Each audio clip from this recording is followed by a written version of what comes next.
Sin votos no hay pacto. La oposición venezolana se planta ante Estados Unidos y lanza un ultimátum por la fase 3. De antiimperialistas a espectadores.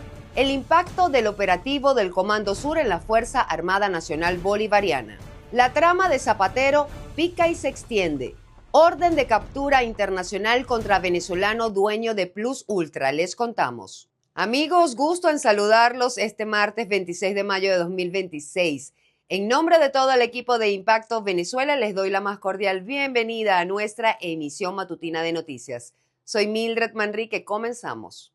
La plataforma unitaria planta cara ante Estados Unidos al rechazar cualquier pacto financiero que mantenga al chavismo en el poder al margen de los votos.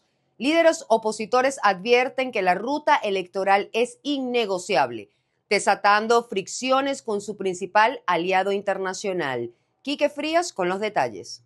Ante la lentitud de Estados Unidos para activar la última de las 3 fases en Venezuela, la oposición empieza a mover presión diplomática sobre el punto decisivo: elecciones libres, competitivas y con garantías reales, porque sin voto la transición no avanza, se administra. En efecto, es una respuesta necesaria y además oportuna, adecuada de la dirigencia opositora, que ha venido entendiendo la realidad que está ocurriendo ahorita en Venezuela, ¿verdad? Y que ha venido entendiendo la necesidad de comenzar a alinear los intereses de la oposición con los intereses de los Estados Unidos.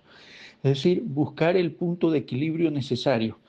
Desde Panamá, la líder política y Premio Nobel de la Paz 2025, María Corina Machado, apuntó a esa misma línea que representa, leyendo entre líneas una presión hacia el gobierno de Estados Unidos que actualmente tutela las decisiones que toma el régimen de Delcy Rodríguez. Junto a ella, el presidente panameño José Raúl Mulino coincidió en la necesidad de una solución democrática inmediata para Venezuela, en un contexto que la Casa Blanca impulsa una ambiciosa agenda de negocios y contactos económicos para el país.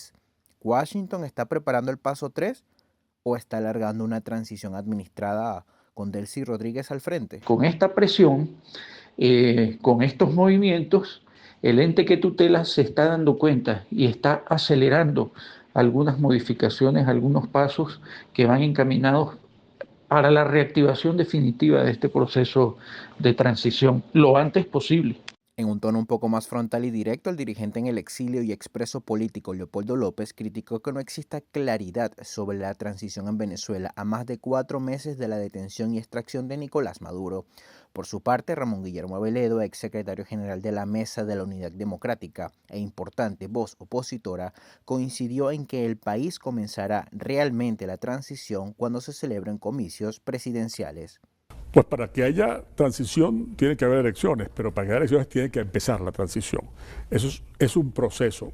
¿Necesitamos unas elecciones? Sí, pero unas elecciones que sean creíbles dentro del país y hacia afuera del país. La fase 3 es el verdadero examen del plan de los 3 pasos descritos muchas veces por la Casa Blanca. Definirá si se eterniza una idea política en el poder o definitivamente se enrumba la nación hacia la normalidad democrática. Reportó para ustedes Quique Frías. Impacto Venezuela. Abrimos ahora nuestro espacio de participación. Esta es la pregunta del día de Impacto Venezuela, disponible de lunes a viernes en todas nuestras plataformas digitales. Freno a Washington. La oposición venezolana vetó cualquier pacto económico que atornille al chavismo en el poder sin votos, desafiando la pasividad de la Casa Blanca. Pero, ¿crees que Estados Unidos cederá ante la presión de la oposición? Conéctate y comparte tu opinión en el canal de YouTube o en cualquiera de nuestras redes sociales. Te leemos en la emisión estelar. 5 meses después de la caída de Nicolás Maduro, aeronaves de combate de Estados Unidos sobrevolaron Caracas en un operativo del Comando Sur que dejó al estamento militar venezolano en un silencio sepulcral. La presencia estadounidense en la capital se ha vuelto la nueva normalidad frente a una fuerza armada que observa sin intervenir.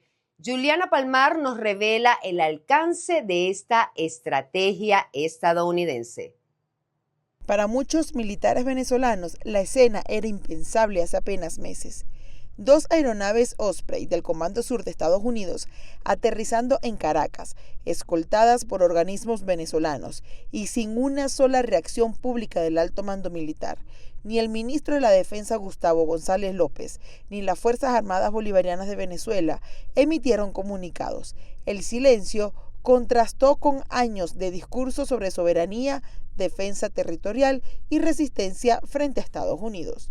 Esta es una demostración del poder absoluto militar con esfuerzos diplomáticos, pero en primera línea el poder militar, el músculo militar, que ha llevado al régimen chavista madurista a obedecer todas las instrucciones de lo que ellos antes llamaban sarcásticamente el imperio. Y lo más relevante de ese aterrizaje en la Embajada de los Estados Unidos de América en Caracas es que en uno de esos B-22 Osprey venía el comandante, el general Donovan, que es el comandante del Atlántico Sur, pues de las fuerzas del sur. El impacto dentro de la institución militar va más allá del simbolismo. Hace apenas 5 meses, Estados Unidos ejecutó la operación que terminó con la salida de Nicolás Maduro del poder. Ahora, las mismas estructuras militares norteamericanas vuelven a operar sobre territorio venezolano. Esta vez con autorización oficial y coordinación directa desde el Ejecutivo encargado y dirigido por Delcy Rodríguez. Que el jefe del Comando Sur de los Estados Unidos haya aterrizado en Venezuela es una señal clara de que tienen el dominio militar sobre este régimen chavista madurista. Y eso es una señal muy importante, ya que las Fuerzas Armadas venezolanas no están en capacidad de repeler un ataque de un país tan poderoso como los Estados Unidos. Y recordemos que Venezuela durante su democracia nunca tenía una hipótesis de guerra en contra de los Estados Unidos, todo lo contrario. Éramos grandes aliados y lo seremos nuevamente. La presencia del jefe del Comando Sur, Francis Donovan, supervisando maniobras en Caracas, terminó de enviar el mensaje político y militar. Mientras pequeños grupos chavistas protestaban en las calles, la Fuerza Armada permanecía en absoluto silencio. Las Fuerzas Armadas estaban desmoralizadas antes del 3 de enero. La mayoría de los cuadros medios y subalternos votaron a favor del cambio por una vía democrática. Esto es de Edmundo González y de María Corina como vicepresidente. Y las Fuerzas Armadas hoy en día lo que están es esperando que se produzca el cambio. Las Fuerzas Armadas están sufriendo al igual que cualquier otra institución y la sociedad civil venezolana. Cuando digo están sufriendo, los pobres soldados, los tenientes, los capitanes, etcétera, están sufriendo todas las penurias porque los sueldos están míseros y la inflación está muy alta. El silencio de la FAN también tiene una explicación interna. Durante años, los bajos salarios, la pérdida de beneficios y el deterioro de la institución golpearon la moral de miles de funcionarios militares. Muchos oficiales y tropas sobreviven hoy con ingresos insuficientes, en medio de una estructura marcada por el desgaste y la desmotivación. Y mientras el discurso oficial hablaba de soberanía y resistencia, este fin de semana observaron en silencio cómo aeronaves militares operaban sobre Caracas sin una respuesta visible del alto mando militar. Para Impacto Venezuela, Juliana Palmar. El plan Vuelta a la Patria enfrenta su momento más crítico. Miles de venezolanos regresan por la fuerza a un país en transformación, pero el verdadero desafío comienza después del recibimiento oficial. Juan Gutiérrez Gamba nos cuenta más. Regresar a casa no siempre significa volver a empezar. En los últimos meses, cientos de venezolanos han sido deportados desde Estados Unidos y enviados nuevamente a un país que muchos dejaron huyendo de la crisis. Recibidos en el aeropuerto bajo protocolos oficiales y promesas de reinserción, ahora enfrentan otra realidad: regresar sin certezas, sin empleo y en muchos casos sin un lugar claro al cual volver. Todo el respeto que se merecen, pero vamos toda una familia para nuestra casa. El gobierno de Delcy Rodríguez asegura que los retornados son atendidos a través del programa Vuelta a la Patria, con asistencia médica, registro oficial y acompañamiento social. Pero la organización Alianza Américas es directa. El gobierno venezolano no ha anunciado un plan de reinserción. No se sabe cuántos de los 20.000 retornados tienen trabajo, vivienda o acceso a salud un mes después de llegar. No habrían garantías reales porque falta una garantía esencial que es la transparencia en todos los procesos de regreso de migrantes. No solamente en el plan Vuelta a la Patria, que habría que verificar si se trata de procesos realmente voluntarios de las personas al regresar, la cantidad de personas, el acceso de los familiares de estas personas, las condiciones de integridad personal y en general de derechos humanos en las que regresan, así como también en los casos de los vuelos de deportación. Las deportaciones masivas no son solo un fenómeno migratorio, son parte del acuerdo con Washington. Venezuela acepta repatriación como moneda de cambio en esa negociación, pero esa función política no incluye un plan para el deportado. Y la gran pregunta es si el país está realmente preparado para ofrecerles condiciones para quedarse. La inconstitucional medida del gobierno venezolano respecto a exigir el pasaporte venezolano vigente para que los venezolanos regresen o en su defecto este salvoconducto con un costo irracional, cuando hay un derecho previsto en la Constitución y es un derecho humano de las personas de nacionalidad venezolana de volver a su país. De otro lado están las condiciones específicas por las cuales la persona decidió abandonar Venezuela y si se trata de una persona que abandonó Venezuela huyendo de un fundado temor de persecución, acogerse a las disposiciones del derecho internacional que prohíben devolver a una persona a un país donde su vida o su integridad personal o libertad puedan correr peligro. Entre el retorno forzado y la incertidumbre, cientos de venezolanos intentan hacer sus vidas en el mismo país que una vez dejaron atrás. Más allá del recibimiento oficial, la verdadera prueba es convertir el regreso en una oportunidad que requiere voluntad política y una red de seguridad que hoy, para muchos, sigue siendo inexistente. En otras informaciones de interés, expertos y la ONG Clima 21 advierten que el descontrol de los derrames petroleros está amenazando a 15 especies de aves marinas en Venezuela. Este colapso no solo extingue la fauna, sino que ya está afectando la salud humana y destrozando por completo la economía de los pescadores. Los pormenores con María José Prado. Venezuela posee una de las mayores extensiones costeras del Caribe. Manglares, humedales y playas sirven de refugio para miles de aves residentes y migratorias. Pero hoy muchas de esas especies sobreviven entre manchas de petróleo, tuberías deterioradas y derrames constantes. La alerta fue expuesta durante un foro académico realizado en la Universidad Central de Venezuela, donde especialistas advirtieron que al menos 15 especies de aves marinas enfrentan riesgo en las costas venezolanas debido a la contaminación petrolera. En zonas como Punta Caimán, en Falcón, investigadores han documentado filtraciones recurrentes cerca del complejo refinador de Paraguaná.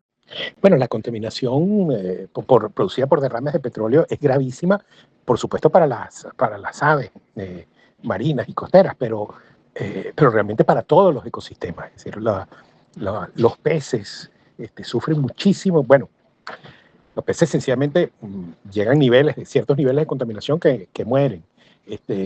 Las aves marinas generan problemas se cubren de una capa de petróleo que terminan, por supuesto, matándolas. Sandra Giner explicó que el crudo afecta directamente el plumaje de las aves, impidiéndoles volar, alimentarse y regular su temperatura corporal. La investigadora también alertó que muchas especies terminan intoxicadas al ingerir petróleo durante el acicalamiento o por consumir peces contaminados. Los estudios realizados entre 2019 y 2026 identificaron afectaciones sobre pelícanos, gaviotas, petreles, albatros y otras aves que cumplen un rol clave dentro de la cadena alimenticia marina.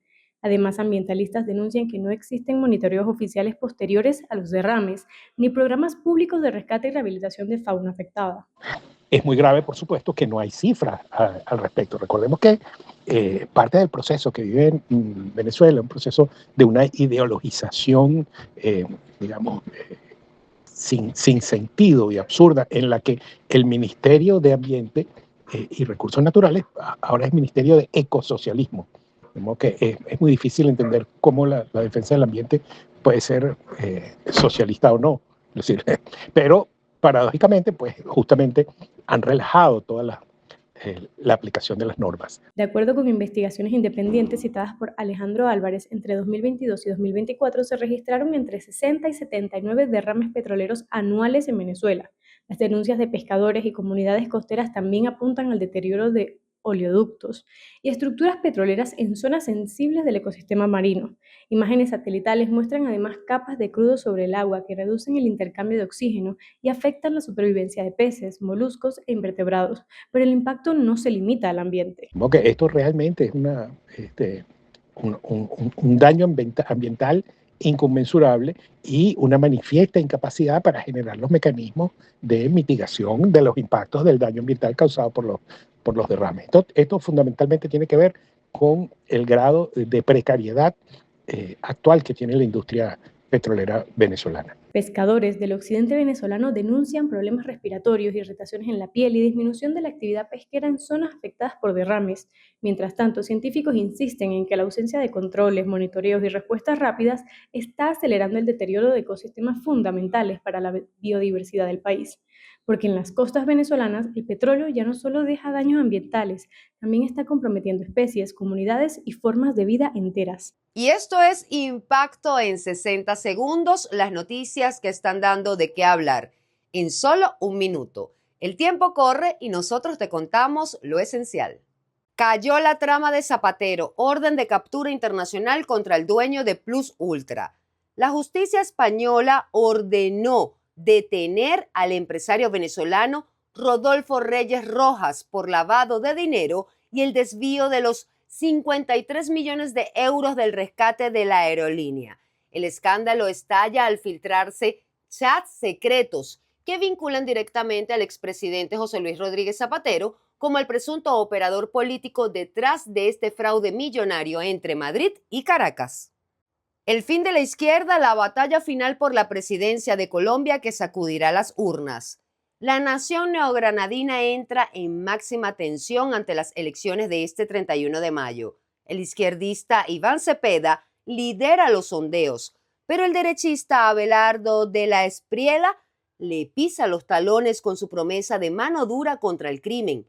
Con una inminente segunda vuelta en julio y un país asfixiado por la inseguridad, se viene una histórica y polarizada batalla electoral que ya enciende las redes sociales. Irán e Israel pactando, la jugada de Trump que sacude al mundo. El presidente de Estados Unidos, Donald Trump, sacudió el tablero global al condicionar la paz con Irán a la expansión masiva de los acuerdos de Abraham. El mandatario exigió a potencias como Arabia Saudita y Turquía reconocer a Israel para cerrar el pacto. Pese al rechazo inmediato de Pakistán, esta arriesgada jugada busca rediseñar a la fuerza el mapa de Oriente Medio. Esto ha sido todo por hoy en nuestra emisión matutina. Recuerden que pueden mantenerse actualizados a través de nuestras plataformas digitales impactovenezuela.com, @impactove y en las próximas emisiones. Que tengan un bonito día. Nos vemos mañana con el favor de Dios.